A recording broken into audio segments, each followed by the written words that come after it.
No, she wasn't. She's right there. She switched and I switched off.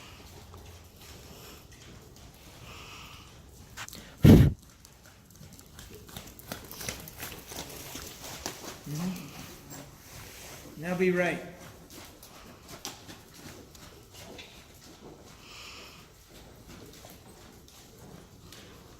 I'm not seeing any huge difference. Feels a little bit wonky, but not like it was.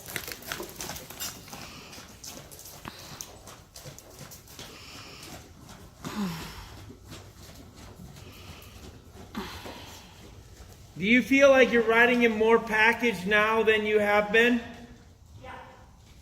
I think that my house were so sucky that I kept trying to do them and then he wasn't responding and it was just like not working. So that leads us to this. What do you do when a half halt doesn't work?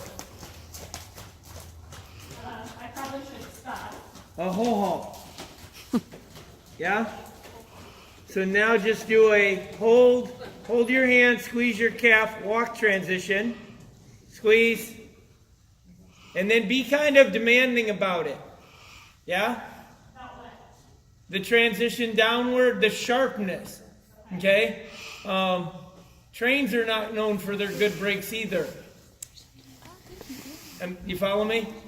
He can stop on a dime. A train can't stop on a dime. Well, I think part of it has been like, oh, I don't want to sit down on his back. So I'm going to try to do this like kind of forward stop and You're lovely, but I think I slide back to my stupid Yeah. I'm so worried about Yeah. him and And he's such so- a baby and he's really not. And so the jockey that ran him over timbers wasn't too worried about him. Okay? And so now I want you to halt again and then do a rein back. Halt, then relax. And now leg, rein back. And mean it. Mean it. There you go. Yeah, tough. Mean it. Good. Now walk forward. Good. Now trot forward. Now shorten the trot a little. That's it. Now circle down there. Now think shorten the trot with your leg to lift the pole. And then I'm going to have you step to the canter for one circle on where you are.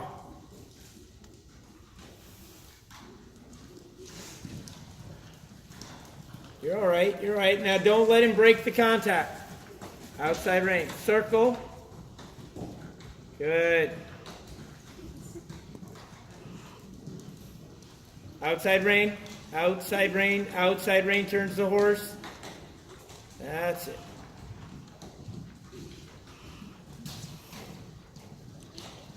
Good. And then say trot. And trot. Good. Now shorten that. Go shorten trot. And move your circle so that the jump, you go around the jumps. Shorter trot. There. Now sit. Find your outside rein. And you're going to step back to canter. Nope. Now go trot. Trot. Good girl. Trot. Now shorten trot. Rein back aids immediately. Shorter. Good. Now get back to your circle that goes around the jumps. Good. Now shorten trot. Show me how slow he can trot with his pole up. Now when he says I'm going to run in the trot, don't let him. Okay? Because you're going to say canter, and then you always end up giving him 4 steps of running trot for the canter. Okay? All I want you to do is go, no, I'm not going to let you run, and come back to this trot if he tries to run in the canter. And now trot. Good. That was the wrong lead, right lead. Okay? Now, you're going to ask that same question. Make sure that you have him in your outside rein and softer in your inside rein when you say canter. Okay? So you go, here's my outside, hold my left hand, my outside rein's here, and then soft left, canter left. There, you're fine. Now don't speed up. Don't speed up. Hold your hand. Use your rein back aids to rebalance and your lower leg to re-engage. There. Good. Now straighten his neck more than you think you should. Straighten his neck more than you think you should. That's it. That's it. Good girl. Good girl. In contact with your outside rein. Well done.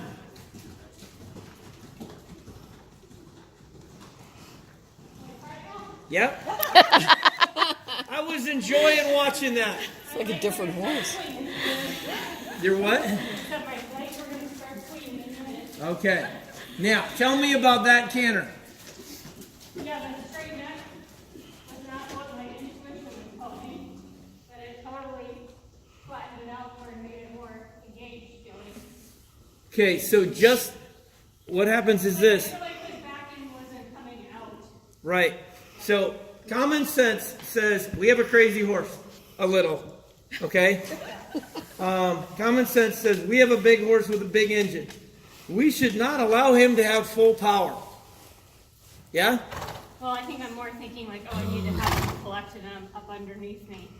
So that's maybe stalling out the power. Well, what? Okay. How's it? Okay. Bear with me.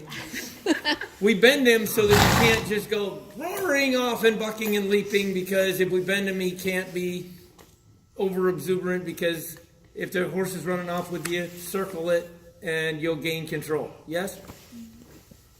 I mean, that's not always the way I handle it, but yeah. Right. Here's the other side of that. Is how high can you stack blocks if they're not straight? Not very high. And so when you straightened him on the circle, he could stack his vertebrae and come under more. Okay? By holding him inside rein, bent in the neck and back, and him always pushing on the shoulder, what he's saying to you is, I'm trying to get my ass under this, and this keeps moving. Okay? And so when you straighten his neck, he can get his ass underneath his back to lift his front end, and it smoothed out and got rather lovely. Okay? And so one of the things that you should be thinking of going forward is canter, straighten, and even on his trot work, tell him, I need more bend from your middle. Okay? By doing more of a counter bend? No, just keep him straighter and bend him in the middle more than you bend his neck. Okay? Because then the arc of the bend is spread out over more distance. And you can still say bend, but he can get his hind end underneath him better. When you had his neck so bent, he can't get underneath. In essence, let's pretend like this. If he were bucking, I would yell to you, put his nose on your knee. He can't buck well with your nose on your knee. But with his nose on your knee. Okay? And what that would look like is a lot like he canters. Okay? And so take that knowledge in reverse, straighten him. He can canter better. He can also buck better. Okay? Do you follow where I'm going with that? Yeah, because I feel like I bend him a lot because I'm always afraid he's going to run into the wall too. And then when you said straighten him, I'm like, oh shit, like how's this going to go, you know?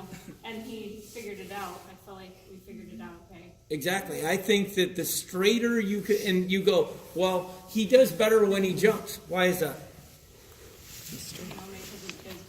He's in a straight line when he jumps.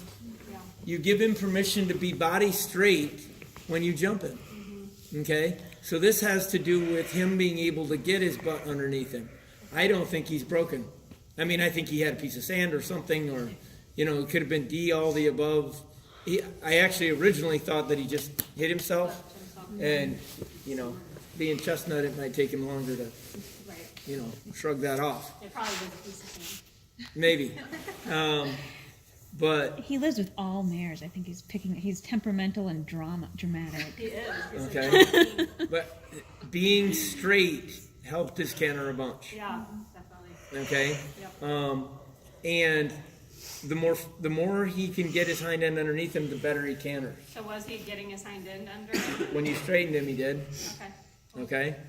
I mean, the whole time, when you had more outside rein than you liked, which you did have more outside rein than you liked, because I kept yelling about it. You go, okay. When you had the right amount of outside rein, even with the bend, the outside rein helped the canter a lot. Okay? And so you were lending support to the area that was bulging. Okay? And then he could use that to get his hind end underneath him better. Okay? And so he's a cool horse. He's got a big canter. Yeah.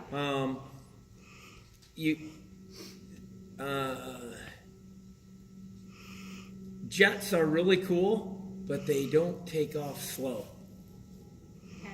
Okay?